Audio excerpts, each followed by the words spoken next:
Est-ce qu'aujourd'hui, on peut considérer que de vivre dans un camping-car, ça représente toujours un avantage? Ça ne va pas représenter un avantage pour tout le monde, mais est-ce que ça peut représenter un avantage pour certaines personnes? Est-ce que tu penses est-ce qu'il y a des conditions plus favorables ou des conditions qui peuvent te pousser plus facilement à ce mode de vie, ou au contraire, des choses qui peuvent te faire reculer?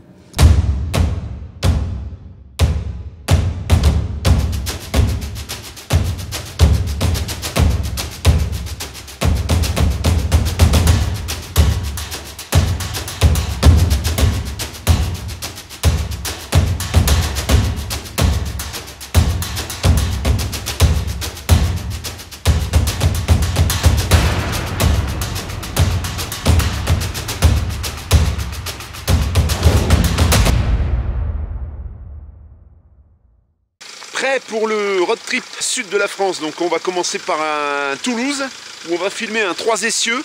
On devait filmer un Concorde, j'avais compris qu'il était à côté de Toulouse, mais il est finalement en région parisienne. Ce sera pour plus tard. Et ensuite j'ai deux autres véhicules, je te garde la surprise des deux autres véhicules qu'on va filmer, que tu verras en suivant dans les futures vidéos. Alors aujourd'hui il n'y en aura pas, aujourd'hui il y aura juste le véhicule que j'ai rechecké en Belgique et c'est tout. Et là qui on a? Bonjour Rambo, bonjour. Qu'est-ce qu'on peut dire sur Rambo là aujourd'hui? Qui a subi ses examens hier? Il est en pleine forme. Hier il était KO, il a une anesthésie et tout pour faire l'échographie et lui enlever les crocs. Et puis là il est en pleine forme. Voilà, vous avez compris. Et là on est parti comme des fous. On va mettre 2 jours de route pour aller à Toulouse parce que nous on circule à la vitesse de l'escargot. On est bien dans la merde.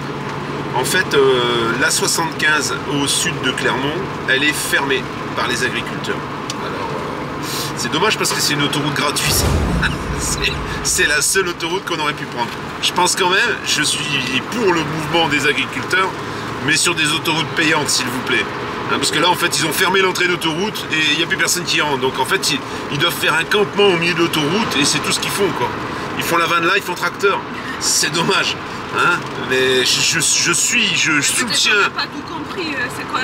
Si quelqu'un comprend, qu'il mette en commentaire. Voilà, mettez en commentaire. Pourquoi ils ferment les routes pour embêter les gens? Voilà. Pourquoi ça touche le gouvernement? C'est ça. C'est que s'il n'y a pas de péage, ça touche pas les gouvernements. Les gouvernements, ils s'en battent la cacahuète. Alors du coup, on est parti ce midi vers midi et demi. On s'est arrêté manger après 20 km. Donc on a mangé. On est reparti. Là, il est 17h30 et on a fait au total 120 km. 130 sur toute l'après-midi. Est-ce que tu t'es trompé de chemin? Ben, le GPS de malheur il m'a trompé 2 fois. Alors c'est peut-être moi qui comprends rien, j'ai peut-être le cerveau ramolli. Et puis là en arrivant à Clermont, ben, on tourne, il m'a fait traverser Vichy. C'est la Lune là-bas? C'est une autre planète qui a pas. Ça c'est une autre planète, c'est ça, il y a des autres planètes. Non. Ben, tu me dis pas ça quand je me couche. Hein. Tu me dis pas t'as vu la taille? Ah oui, en effet elle est énorme. Tu me dis pas t'as vu la taille, hein. Quand on se couche tous les deux, que je me couche. Qui gratte, on se lève avec les doigts qui puent. Ça vole très très haut aujourd'hui. Parce qu'elle m'a pas compris. Tu vas pas mettre. Bah bien sûr que si. T'avais qu'à pas dire des conneries ma petite. C'est toi qui dis. Non, t'as été dire un truc bien gras, bien sale. Je vais le mettre. Ah, qu'est-ce qu'elle croit? Elle croit que je... C'est toi qui m'as appris ça. Elle croit que je filme comme ça gratuitement. Elle nous sort des insanités, grossièretés. Elle croit que je vais masquer le montage. Que dalle, oui. Tout ça pour te dire que c'est bientôt l'heure de s'arrêter dormir et qu'en fait on aurait mieux fait de rester dormir à Charonne parce qu'on n'a pas avancé du tout en fait. Bah si, on a avancé. Bah, 120 bornes, hein, franchement. Enfin 120 bornes. Bah oui, parce que à force de faire des ratours, ça rallonge la route au fur et à mesure. Au plus t'avances, au plus la route est longue. Tu viens de te taper 50 bornes, boum, t'en perds 70. Ah, qu'est-ce que tu veux? C'est pas possible, c'est pas la Lune, c'est énorme. Si, c'est la Lune, ça. Tiens, dis-nous ce que t'en penses. Je pense pas que tu la vois à la caméra, mais est-ce que tu vois le rond blanc qu'il y a là-bas? Attends, je sais pas si on le voit bien. J'ai jamais vu encore. Il y a la Lune, voilà. Moi, j'ai vu la Lune. Elle est énorme. C'est vrai qu'elle est énorme. Hein. Voilà. Quelquefois, on pourrait croire à autre chose, mais c'est vraiment la Lune. Sauf si dans un instant, il y a une autre qui va sortir là-bas. S'il y a une deuxième lune, là s'il y a une deuxième lune, c'est qu'il y a un sérieux problème, hein, mais bon. On te racontera ça dans la suite. Si toutefois on a vu une deuxième lune, c'est que vraiment nous on a un problème, nous aussi en fait. Un problème technique, cérébral. On n'a rien consommé. Hein. Non, peut-être une autre qui a apparu. Peut-être une autre qui a apparu. Puis si elle rebondit sur les montagnes, là c'est encore un autre problème. Hein. Bon allez, on te laisse parce que là je vais devoir tourner, je vais encore me louper, je vais encore faire 40 km en plus. J'en ai un peu marre là, je dois t'avouer que là j'en ai plein les... Parce que moi j'ai dormi. Ben, elle dort, elle dit je m'en vais dormir 5 minutes, 2h30 après elle arrive les yeux qui collent, elle dit qu'elle a arrivé. J'y ai dit 7h. Ah quoi? J'ai dit tu m'as dit 5 minutes. À rajouter qu'il ronfle tellement la nuit, Ouais, ça mais fait 2 nuits que je dors pas. ça berce, ça arrête de dire des bêtises. Ça berce. Bon allez, on vous laisse là parce que là c'est. Là on va se disputer maintenant pour du vrai, maintenant qu'on raccroche. Là c'était la rigolade là. Hein, maintenant je vais l'avoiner pour ce qu'elle a dit, elle va m'avoiner pour ce que j'ai dit, et on va se faire la gueule jusqu'à demain matin. Camping Car Park. On est sur le trajet, on s'est arrêté. On est en dessous d'Issoire en fait, hein. Juste à côté d'Issoire. Il doit pas être très vieux ce Camping Car Park. Alors le truc c'est que on est au bord d'une rivière, tu vois, on est là-bas. Ça fait 2 fois que je me lève pour remettre le courant alors que je suis réglé sur 6 ampères, ce qui est pas normal. Je vais régler mon power kit, ce qui est ça qui est bien, c'est que tu règles ton power kit sur 6 ampères. Et ensuite, il tirera pas plus que 6 ampères.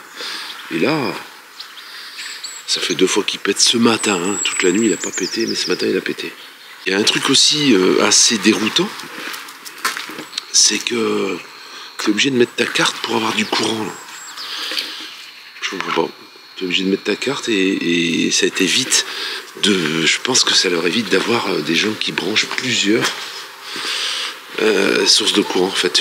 Parce que c'est vrai que quand tu te stationnes, tu peux très bien avoir 2 rallonges. Sur les anciens camping-car park, ça c'est le nouveau. 2 rallonges et du coup avoir 2 chauffages, tu vois. Moi par exemple, je pourrais brancher 2 rallonges. Brancher une rallonge sur mon power kit et une rallonge sur le camping-car. Rien de particulier, c'est au bord d'une rivière, c'est très calme. De camping de Brassac-les-Mines. Uniquement sur réservation si tu as une remorque avec une voiture. Ça commence à faire des difficiles, c'est ça le problème, c'est toujours ça le problème. C'est qu'au départ, ils veulent se faire admettre, ils veulent se faire accepter, ils veulent que les utilisateurs acceptent le concept, et une fois que le concept est accepté, ils commencent à resserrer les vis, quoi. Comme tout.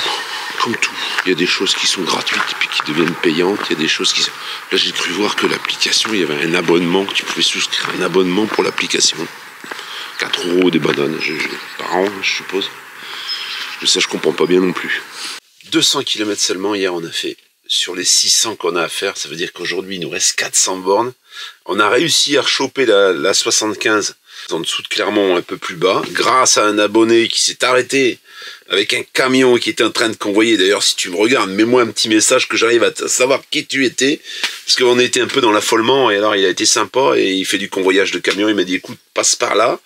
Il m'a dit, tu vas rattraper l'autoroute plus bas, et puis ça va bien se passer vers Issoire, en fait. Donc on est retourné vers Lyon, en étant à Clermont, on est retourné vers Lyon, et on est descendu vers Issoire, et puis de Issoire, on a repris l'autoroute.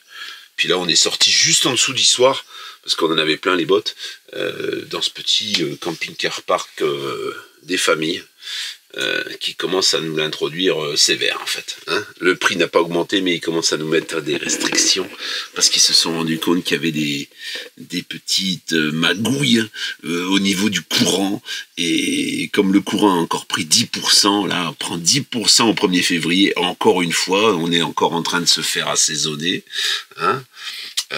Du coup, je pense que oui, ça va être sur les aires de service avec l'électricité gratuite. Ça risque de changer un petit peu la donne. Et dans les aires de payantes comme celle-ci, pour éviter de voir exploser l'électricité, oui, ils ont des petites combines où il faut mettre ta carte pour pouvoir déclencher la prise. Malgré ça, je me suis quand même levé 2 fois ce matin. Pour réenclencher le courant. Heureusement que j'ai mon power kit, le chauffage continue, mais ce matin en me levant, j'avais plus que 62% de de capacité, parce que justement le courant s'est coupé. Alors, dans cette vidéo, je voulais annoncer quelque chose qui n'a plus rien à voir avec cette chaîne, c'est le camion Ural. Et là, je vais me faire un petit plaisir. Surtout pour les gens qui me disaient que invendable ton truc, tu vois, on peut apercevoir dans l'écran Eva et son magnifique pyjama. Je pense que vous l'avez vu disparaître, c'est magnifique. C'est pas gentil. C'est magnifique. On dirait petit ours blanc. Et donc, il est vendu le camion, tu vois. Tout le monde me disait, alors il n'est pas vendu, en plus il est bien vendu en fait, hein, j'ai pas perdu d'argent. Hein, donc voilà, je voulais juste faire un petit pied de nez à tous ces commentaires que j'ai reçus, c'est de la merde ton camion, tu le vendras jamais. Bon, et très peu qui, je pense qu'il y en avait dans le lot, bon, ils se sont pas trop attardés là-dessus, mais il y en a beaucoup qui croyaient pas du tout que c'était possible de vendre un camion comme celui-là, que j'étais seul con à avoir acheté un camion comme ça. Et ben tu vois, c'est vendu. Voilà, c'est vendu, et là, sur l'autre chaîne, si tu es un peu curieux, tu peux aller voir sur l'autre chaîne prochainement, hein. Pas là, je pense que dans environ 2 semaines, je vais montrer tout ce que j'ai eu à faire, les petites améliorations, les petites choses que j'ai eu à régler pour pouvoir valider cette vente. Voilà. T'as quelque chose à ajouter, petit nounours? Non, je suis dans Je te montre pas. Ça là, son pyjama, on dirait petit ours blanc, on dirait ma peluche. Le pyjama, c'est pas grave, mais je sais pas ma tête. Ah bah moi, c'est la gueule que j'ai, je suis même pas refait. Je suis chiffonné, je viens de me réveiller, je suis encore chiffonné. Voilà. C'est parti pour un petit contrôle étanchéité. Petit contrôle étanchéité, on va laver le camping-car au Karcher et on va voir si... j'ai honte là un peu, il est dégueulasse. Voilà. Ça a quand même meilleure gueule parce qu'il était vraiment dégueulasse. Le pare-brise là, on voyait presque plus à travers. Bon là c'est nickel. Là tu peux voir, bon là il brille parce qu'il est encore mouillé, mais beaucoup plus propre. Sans être excellent, il est quand même propre. Les moteurs sont arrêtés, hein, donc on peut s'attendre à ce que ça dure quand même un bon moment.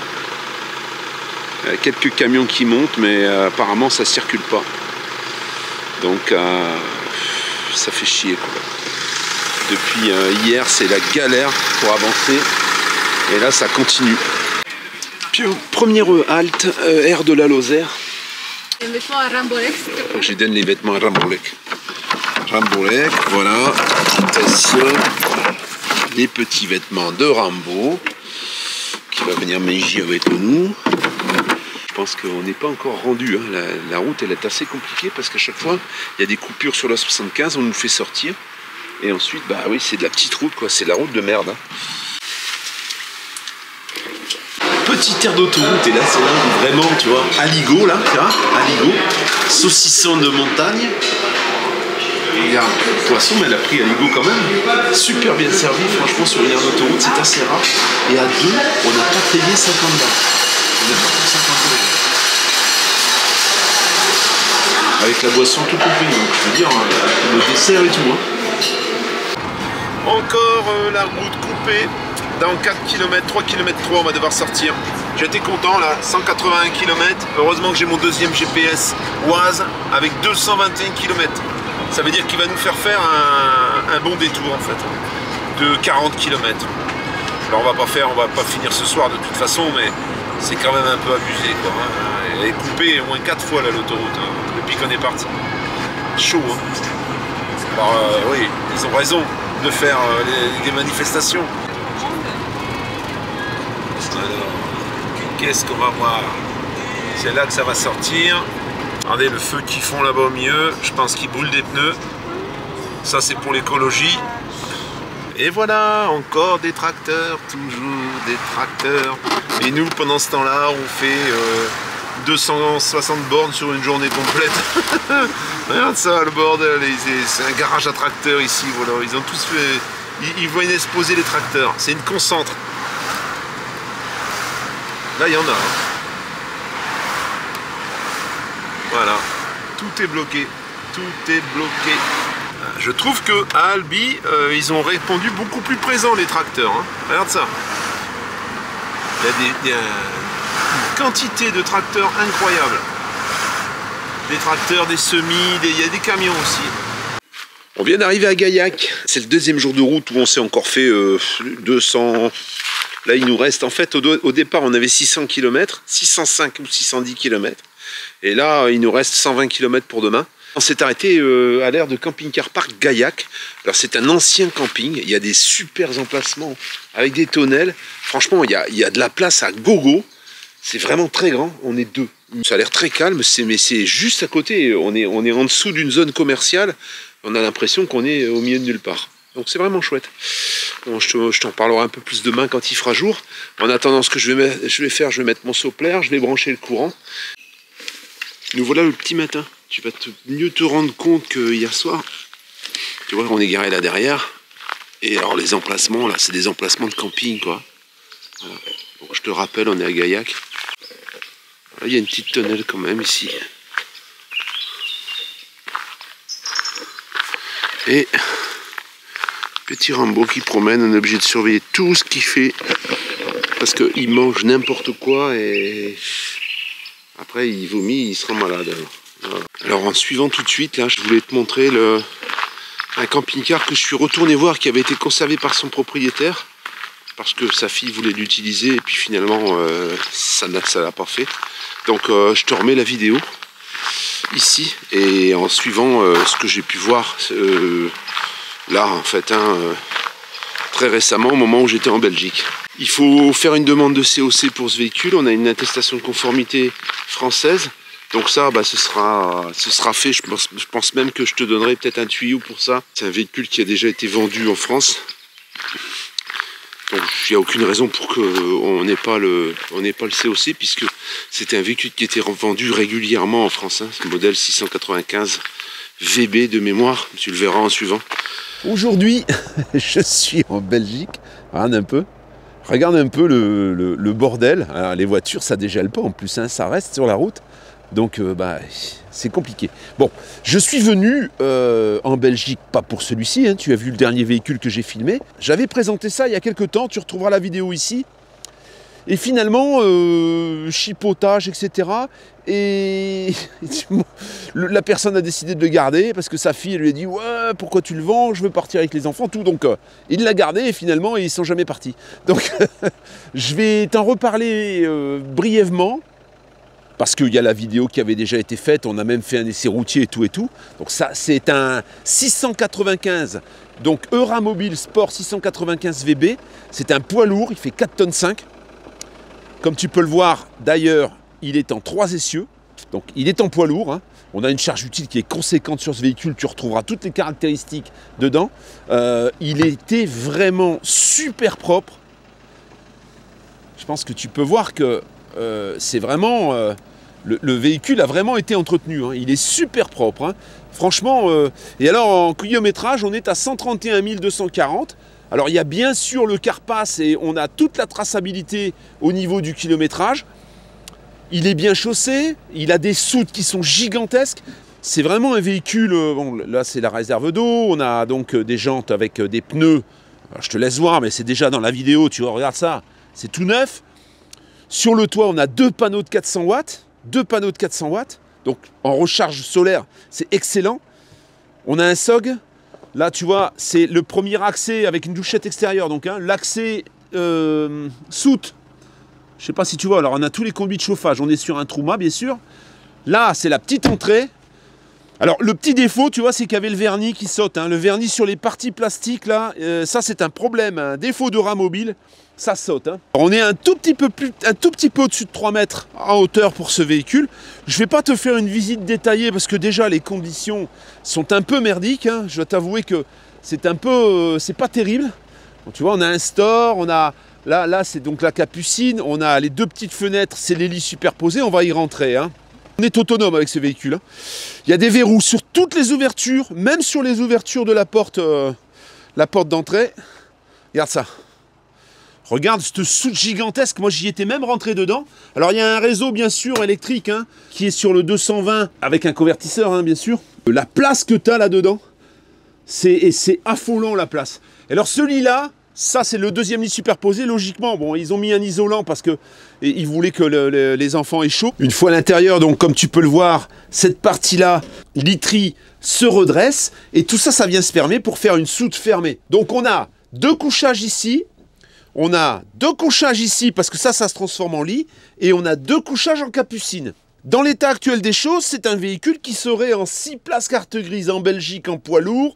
En France, je l'ai trouvé en VL, mais sur 2 essieux, en 4 places carte grise. Donc il y a tout à parier qu'au moment où on va avoir le COC, on restera en 6 places, hein, ce que j'espère. Hein.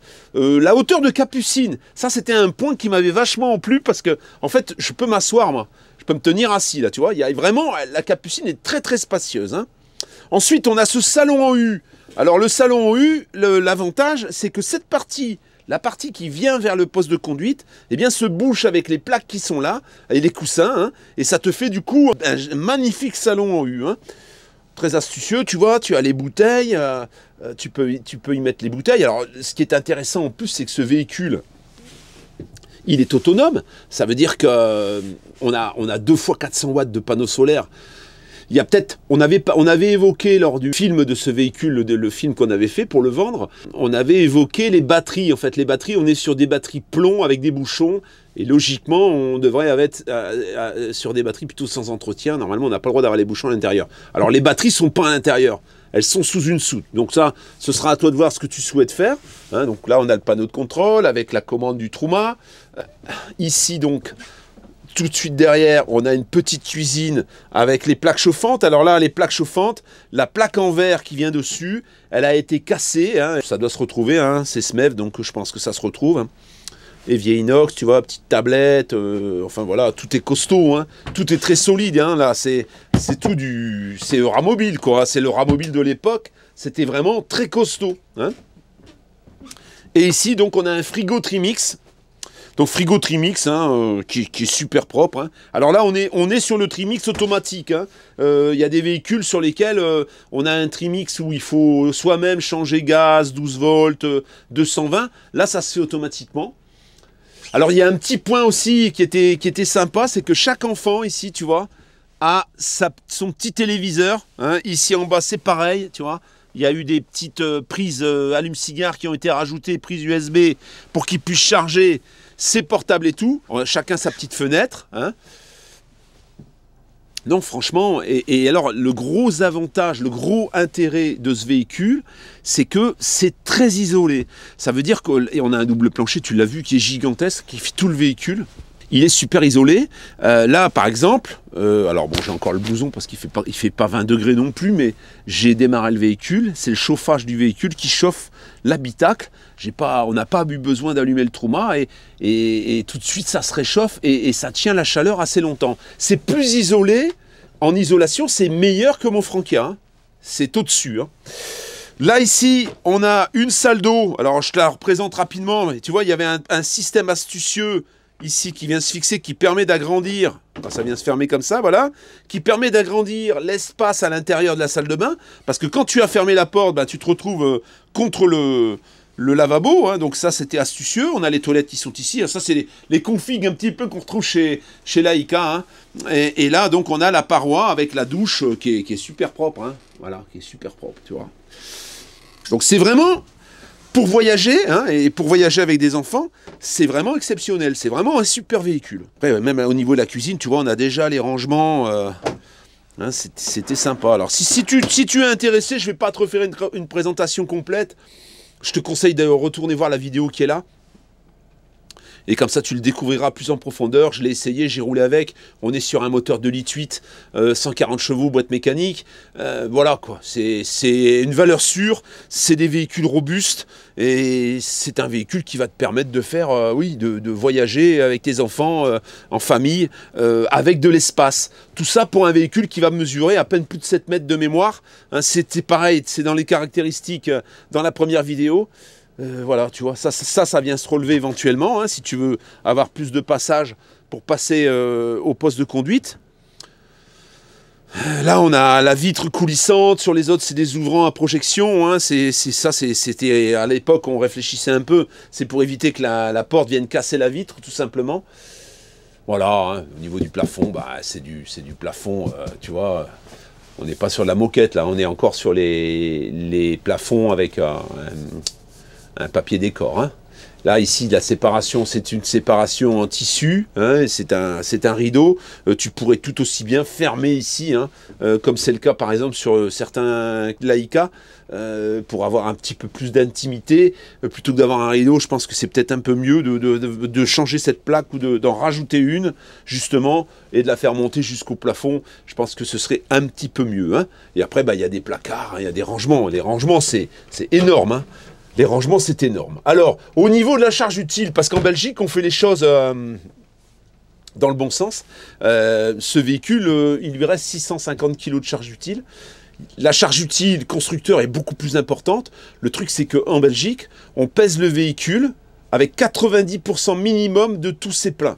Ça veut dire qu'il faut que le réservoir soit plein à 90%, réservoir d'eau plein à 90%, les gaz, les bouteilles pleines, il faut que le véhicule soit en ordre de marche et en ordre d'utilisation avec tous ses pleins, hormis les eaux grises, hein. Les eaux grises, là, le réservoir peut être vide. Donc quand on te dit tu as 650 kg, tu les as vraiment, hein. Et là, c'est compte tenu, bien sûr, de tout ce qui a été ajouté sur le véhicule, de l'attelage, des panneaux solaires qu'il y a sur le toit, hein, puisque là, il y a gros panneaux solaires quand même, il y a 2 fois 400 watts. Tout ça, c'est calculé dedans, le store, etc. Tout est calculé dans le poids en ordre de marche du véhicule. Et donc, voilà, compte tenu de tout ça, il nous reste 650 kg. Voilà, donc si tu es intéressé, ben, c'est ici, hein. En suivant, je vais t'annoncer le prix parce que je vais discuter avec son propriétaire. Donc tu l'auras dans la même vidéo. Je vais faire la demande du COC. Donc le COC, je passe par un organisme qui va lui-même s'occuper de me le fournir. Ça va me coûter un petit peu, ça va coûter au propriétaire un petit peu d'argent, mais au moins tu partiras avec un COC européen et tu seras tranquille pour l'immatriculation, hein. Voilà. Dans la mesure où c'est un véhicule qui s'est vendu en France, ça ne devrait pas poser trop de problèmes. Il va le retrouver assez facilement et ça te permettra, voilà. Tu n'auras plus qu'à passer en carte grise. Peut-être un contrôle technique français, parce que là, tu vas avoir un contrôle technique belge avec le CARPAS, hein. Le CARPAS, c'est ce qui justifie du kilométrage. Et c'est tout, quoi. Tu vois, le poste de conduite, comme il est propre, les caméras de recul, c'est encore les grosses caméras, hein, mais c'est super propre, en fait, hein. Même au sol, hein. Là, on est à l'extérieur. Ici, par exemple, tu vois, regarde ça. Regarde un peu la soute. Ça, c'est en dessous des banquettes, ça. C'est énorme. Et tout chauffé, hein. Regarde. Tout chauffé, hein. Tout chauffé. Et alors, ils ont eu la présence d'esprit aussi de mettre des arrêts. Si tu ne veux pas chauffer tes soutes, tu peux fermer, hein, pour concentrer le chauffage à l'intérieur. Alors, il y a des verrous, je te disais, partout, mais il y en a même sur les portes, tu vois. Tu peux même sécuriser les portes, tu vois. Quand il y a l'arrêt, pour éviter de te faire ouvrir le véhicule. L'ancien propriétaire, hein, le propriétaire d'avant, avait tout sécurisé. Le véhicule qui est, voilà, il y a même le SOG, hein, le SOG là-bas. Les 2 bouteilles de gaz. Alors c'est pas du GPL, peut-être que ce serait sympa de pouvoir mettre du GPL. Ici on a encore un accès, regarde ça, tu vois. T'as encore un box pour mettre des affaires là. Non, c'est vraiment bien, vraiment il est bien. Voilà la famille, c'est ici. Eva, t'en as pour combien de temps? Non, tu viens de dire 20 minutes, menteuse. T'en as pour combien de temps? 20 minutes. 20 minutes. Alors, on va voir ensemble, hein. Il est exactement Pas gentil. 10h moins... Allez, moins 23. 10h moins 23. On va voir. Voyons si l'horaire est respecté. Donc, elle nous a dit 20 minutes. Il était 10h moins 23. Quelle heure il est? Eh bien, il est 10h20. Ça veut dire que chez Eva, tout est multiplié par 2. En fait, quand elle te dit 5 minutes, et encore, la dernière fois, elle a dit je vais m'allonger 5 minutes derrière, 2h30, elle est revenue. 2h30 après. On ne peut pas vouloir avoir une femme maquillée et jolie qui s'entretient et vouloir qu'elle soit à l'heure, hein. C'est pas compatible. Voilà. C'est génial, hein. Elle est toujours à l'heure. En fait, elle considère que si t'as pas un quart d'heure de retard, c'est mal poli, en fait, chez Eva. Il faut au moins un quart d'heure de retard, sinon c'est mal poli. Les gens qui sont à l'heure, c'est insupportable. Voilà. T'as compris, c'est QFD.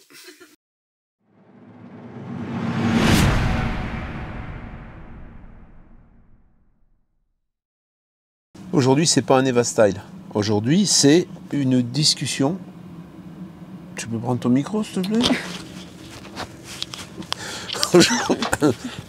Aujourd'hui, c'était une discussion sur le comptoir. Un problème. Voilà. Est-ce toujours valable, en 2024, de décider de vivre dans un camping-car? Pourquoi ça serait pas valable? À ton avis, voilà, je te pose la question maintenant. Qu'est-ce qui a changé? Est-ce que... il y a plein de choses qui ont changé, il y a plein de paramètres qui ont changé. Est-ce qu'aujourd'hui, on peut considérer que de vivre dans un camping-car, ça représente toujours un avantage? Ça ne va pas représenter un avantage pour tout le monde, mais est-ce que ça peut représenter un avantage pour certaines personnes? Est-ce que tu penses est-ce qu'il y a des conditions plus favorables ou des conditions qui peuvent te pousser plus facilement à ce mode de vie, ou au contraire, des choses qui peuvent te faire reculer? Si, la condition principale, le plus important, ça va être le travail. Ceux qui ont un travail qui leur permet de se déplacer, de ne pas être statique, ou les retraités. Ça, c'est deux groupes de gens qui sont plus poussés, qui sont plus libres. Je pense que c'est la chose plus principale, plus importante. Alors moi, je vais te dire ce que je pense. Moi, je pense déjà qu'il y a un paramètre non négligeable, c'est le prix des énergies. En fait, le prix des énergies qui augmente malgré que, logiquement, elles auraient dû arrêter d'augmenter. On subit, là, au 1er février, encore une augmentation de 10% en courant. L'eau, c'est vrai qu'il y a une phobie sur l'eau en ce moment où il faut faire des économies et on est en train de calculer une augmentation sur l'eau, sur la consommation d'eau.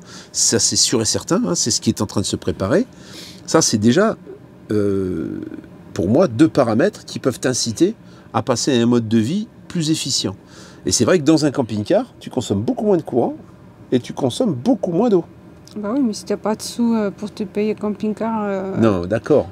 D'abord, il faut le travail. Voilà, je parle pas de... en fait, moi, je parle de gens qui sont dans une vie active, qui actuellement payent un loyer, donc ils ont les moyens de payer leur loyer, ils payent leur loyer, même si à la fin du mois, ils sont à ras des pâquerettes. Je parle pas de gens qui veulent passer, qui n'ont rien du tout. Qui vivent dans un camping-car, même en statique, pas forcément en bougeant. Hein. Un camping-car, un petit peu comme moi, je l'utilise, en fait, en ce moment. Hein. On va dire ce qui est. Moi, je ne fais pas des voyages. La vie dans un camping-car, c'est pas forcément obligatoirement voyager. On n'est pas obligé. Hein. On peut aussi, il y a des gens qui vivent dans des caravanes, il y a des gens qui vivent dans des mobil-homes, il y a des gens qui décident de vivre dans un camping-car. Ils ne sont pas forcément en voyage. Oui, comme ça, il y aura de plus en plus de monde qui va se diriger vers ce mode de vie.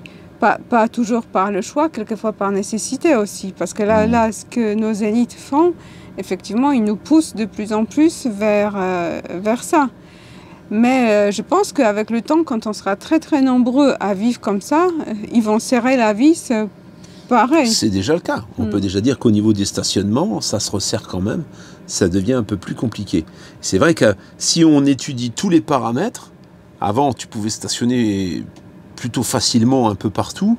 Aujourd'hui, c'est un peu ça devient un peu de la précarité parce que sans savoir où tu vas stationner, savoir si tu vas pas te faire déloger, tout ça, c'est des questions qu'il faut se poser avant. Est-ce que tu es prêt à assumer cette façon de vivre en étant tout le temps sur un siège éjectable? Alors tu vas me dire, c'est pas vraiment un siège éjectable parce que tu tournes la clé, tu t'en vas.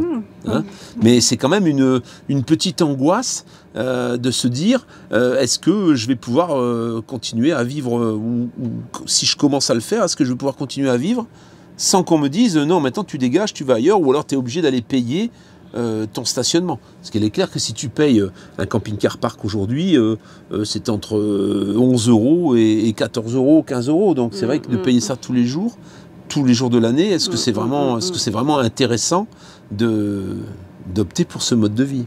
C'est surtout ça la question. Qu'est-ce que tu en penses? Je pense qu'il y a toujours des endroits encore ou des possibilités où on peut encore, je pense qu'on pendant quelques années, passer entre les gouttes et stationner un peu à la sauvage ou chez les amis ou se faire inviter un peu par-ci, par-là ou avoir un petit terrain. De cette façon, je pense qu'on peut encore profiter quelques années. Moi, je pense qu'il y a plusieurs paramètres, en fait, qu'il faut réfléchir au moment où tu veux prendre cette décision. C'est déjà, voilà, est-ce que tu vas pouvoir avoir des points de chute où tu vas pouvoir stationner, éventuellement même chez des connaissances, sans te faire déloger. Moi, par exemple, j'ai un hangar, bon ben voilà, je me stationne au hangar, je suis tranquille. J'ai pas toujours l'angoisse de dire est-ce que je vais me faire virer ou pas. Ça, c'est le premier point. Le second point, c'est est-ce que j'ai suffisamment de moyens pour acheter un camping-car qui va me permettre d'y vivre. Parce qu'en dessous d'un certain... Il y en a souvent, ils disent, j'ai mis des vidéos sur un camping-car, ils disent, oh là là, ça vaut pas ce prix-là. Bah ouais, ça vaut pas ce prix-là, cherche et trouve. Et viens nous voir et nous dit, regarde, j'ai trouvé ça, c'est beaucoup plus intéressant que ton truc. Non, il y a le prix du marché. C'est vrai qu'aujourd'hui, je pense que pour vivre raisonnablement et dans un confort qui ne va pas être le confort d'une maison, dans un camping-car, il faut prévoir au moins... Le minimum pour moi, c'est 25 000 €. Hein, parce qu'après, en dessous, ça peut être, tu peux trouver, ça peut être un coup de chance. Hein, je ne dis pas que c'est introuvable, mais ça va être beaucoup plus compliqué.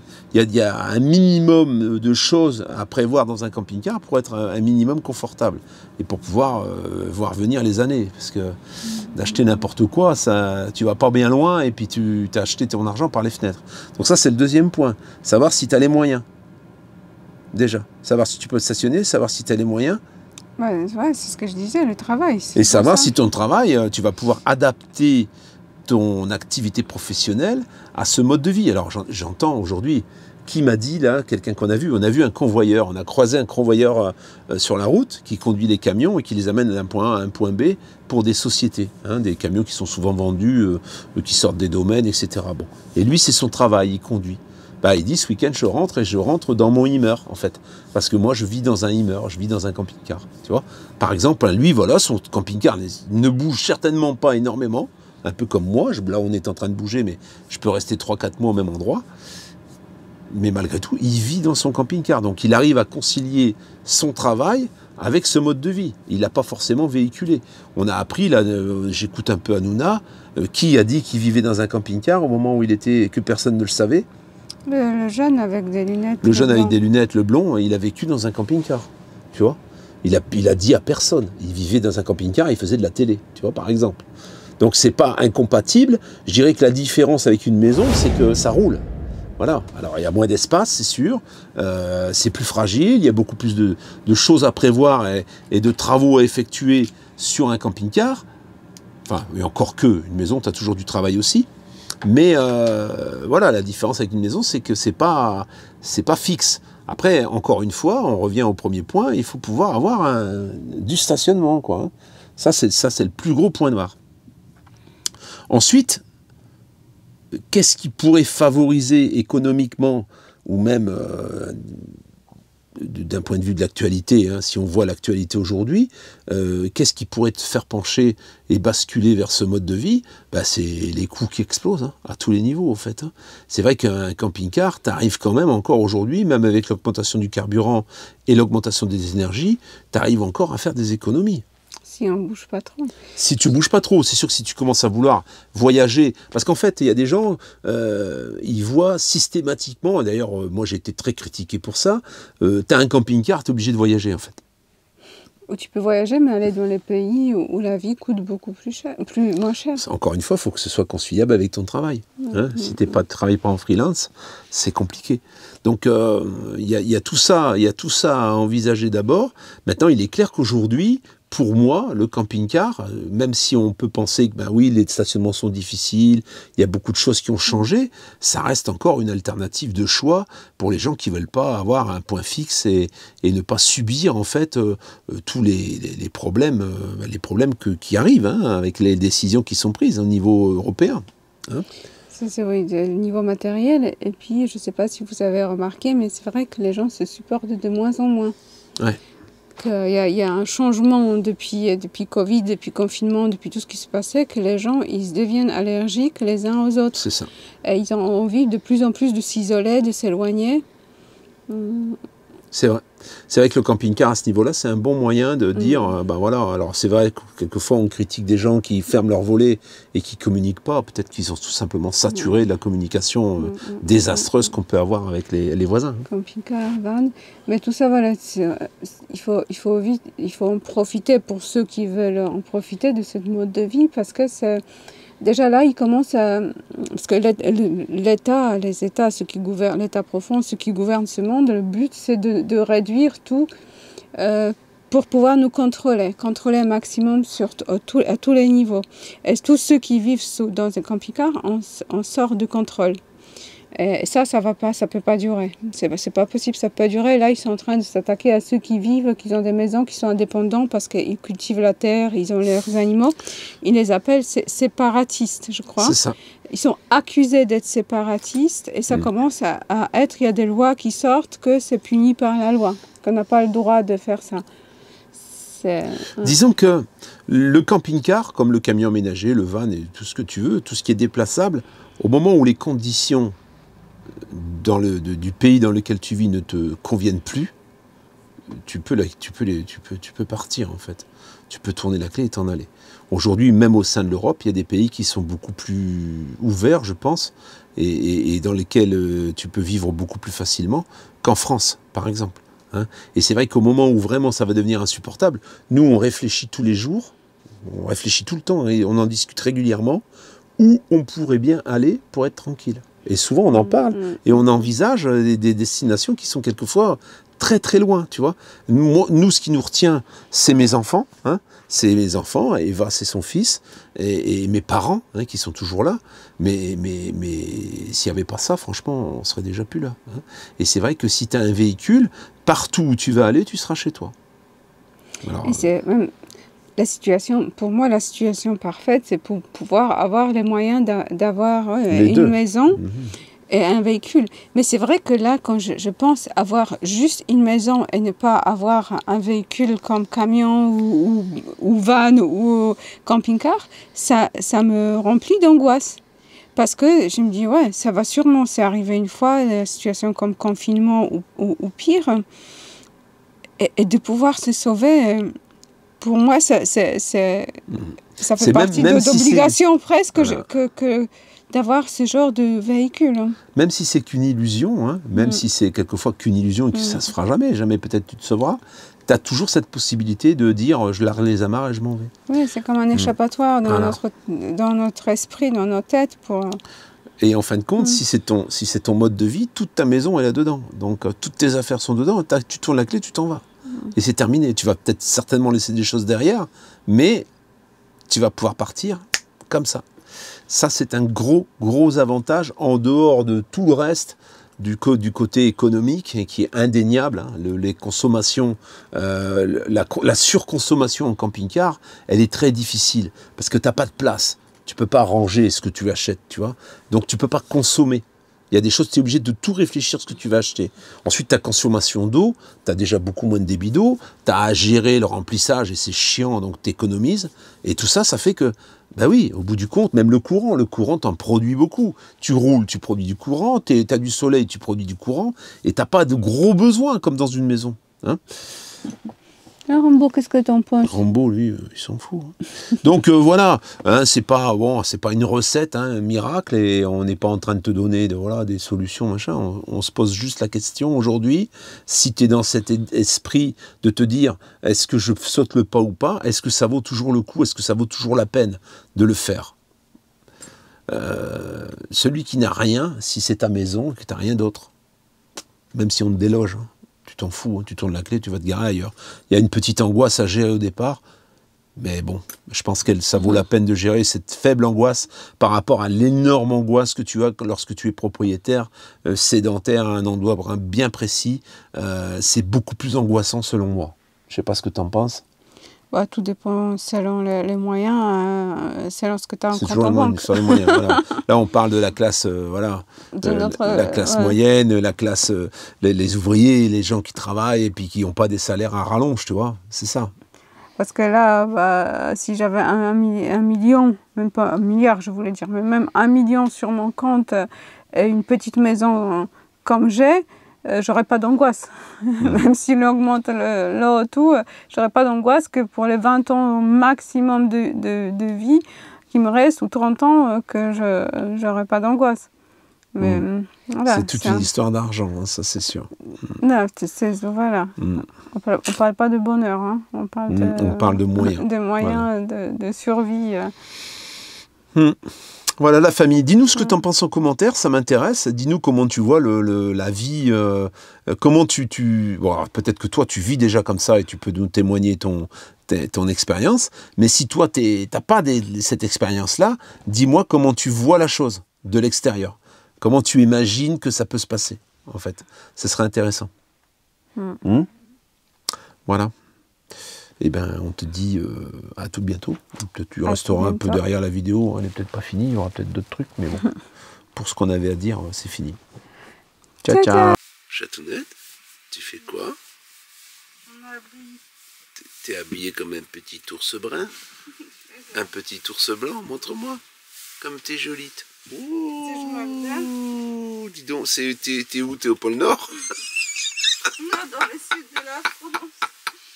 T'avais pas dit qu'il devait faire 25 degrés? Tu m'as dit de prendre maillot de bain. Ce sacré maillot de bain. Hein. On est dimanche matin, donc tu vas voir la vidéo dans quelques heures. Quand elle sera finie, je suis un peu en retard. C'est ce qui explique que ce matin à 9 h, t'as pas eu la vidéo. Mais voilà, tu vois, on est garé là. Alors on est dans une aire camping-car qui fait également camping. On est à Le Fossat, c'est en Ariège, dans le 09. C'est au sud de Toulouse, c'est entre Toulouse et les Pyrénées en fait. Hein. Donc c'est une destination au top. Tu as donc des emplacements un peu partout. Il est ouvert toute l'année, hein. C'est ouvert toute l'année. Et c'est ça qui est intéressant. Il y en a qui sont un peu allergiques au camping-car park. De toute façon, si tu es par ici, tu n'auras pas grand choix. Hein. Mais ça peut être sympa pour les gens qui vivent à l'année. Parce qu'ils peuvent savoir qu'en fait, quoi qu'il arrive, ça, ce sera ouvert. Alors voilà, tu vois, on a une borne de courant. Il y a des bornes de courant un peu partout. Ça, c'est le camping-car que je vais te présenter là, qu'on va mettre là dans la semaine. Hein. Tu as des bornes de courant partout, tu vois. Voilà. Donc ça te permet de pouvoir recharger, de pouvoir utiliser ton chauffage. Ça, c'est important. Je ne vais pas donner plus de détails, mais c'est quand même important. Tu as des sanitaires. Alors les sanitaires sont pas chauffés, par contre l'eau est chaude. Donc tu as de quoi faire, tu vois, la vaisselle, tu as les douches, et tout est chaud, je veux dire, l'eau est chaude. Hein. Les vidanges, tu vois, c'est ici. Il y a le Wi-Fi également. Il y a le Wi-Fi, tu vois, si tu veux te faire une petite partie de ping-pong, eh ben, tu te fais plaisir. Voilà, l'entrée est ici. Hein. Donc c'est Le Fossat, hein. C'est le camping de Le Fossat. Bon, j'ai trouvé que le patron est très sympa en plus. Donc je me suis dit, tiens, ça peut être utile. Tu vois, Toulouse-Foix, hein, c'est pour aller à Foix, dans la ville de Foix, il était une fois. Les tarifs, ça faudra voir. Ça, c'est le camping, hein, c'est pas l'aire de stationnement. Faut les appeler. Hein, voilà, je passerai vous voir, tu vois. Tu t'installes, et puis ensuite, tu peux les appeler, et puis ils passent te voir, et il encaisse. Hein. Voilà, il encaisse. Après, dans le camping en lui-même, il y a des petits ours blancs, tu vois. Petit ours blanc qui se promène, hein, voilà, avec les petits siens, regarde. Oui, petit toutou, oui. Ça va? T'es bien? Oui. Voilà, ces petits ours blancs, donc ils se baladent avec ces petits pyjamas molletonnés, tu vois, voilà. On peut rencontrer comme ça, c'était très intéressant de venir ici, parce que quelquefois tu rencontres des petits ours blancs qui se promènent dans le camping. C'est la faune locale. Hein. Ici, ben, tu vois, tu as même les points d'eau. Hein. Ça, c'est le camping, en fait. Ça, c'est le camping. Voilà. Je te fais tout visiter pour que tu vois un peu que tu as quand même vachement de place. Alors là, on est sur l'herbe, donc c'est peut-être moins adapté l'hiver. On peut voir, il va loin le camping, hein, ça va très loin. Il y a les sanitaires là-bas. Hein, je vais pas te faire toute la distance, mais bon. Et alors, il y a un truc qu'on va voir aussi.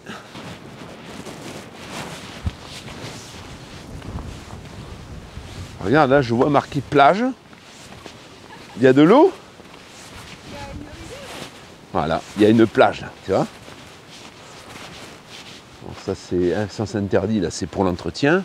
Et là, regarde, c'est au bord d'une petite rivière, tu vois. Regarde, là, tu peux te baigner. Regarde. Tu vois la rivière? Bon, là, il ne faut pas plonger de là parce que tu vas t'encastrer la tête dans la vase, dans le fond de la rivière. Hein. Donc si tu n'as pas d'endroit où aller, tu veux rester un long moment pour hiverner tranquille avec ton camping-car, ton van, ton je sais pas quoi, eh ben tu peux penser justement à venir ici parce que c'est super sympa. On a bien dormi, hein. Voilà. Et puis surtout tu peux te chauffer, tu as l'électricité, tu as l'eau chaude, tu as tout sous la main quoi. Je te montre aire de camping-car, tu vois, tu as camping, aire de camping-car. Donc l'aire de camping-car c'est où on est. Et là tu as le numéro là, tu vois. Voilà. Si jamais tu veux l'appeler pour savoir comment ça se passe. Si tu restes sur des longues périodes, peut-être que tu peux avoir un avantage, on ne sait jamais. Tu lui dis que tu viens de la part de Nomad Into the Wild et peut-être que... On ne sait pas, hein. Peut-être que tu peux avoir un cadeau. Hein. Voilà, il me reste à finir cette vidéo pour que tu puisses la regarder. Parce que là, on a tellement roulé, on a tellement eu de problèmes avec les blocages que je suis en retard en fait. Voilà. Hier, on est arrivé, j'ai filmé. Voilà, tu vois comme elle est bien habillée. C'est joli, hein. Allez, peut-être dans la semaine certainement pour te montrer ce qu'on a filmé en fait sur ce magnifique camping-car.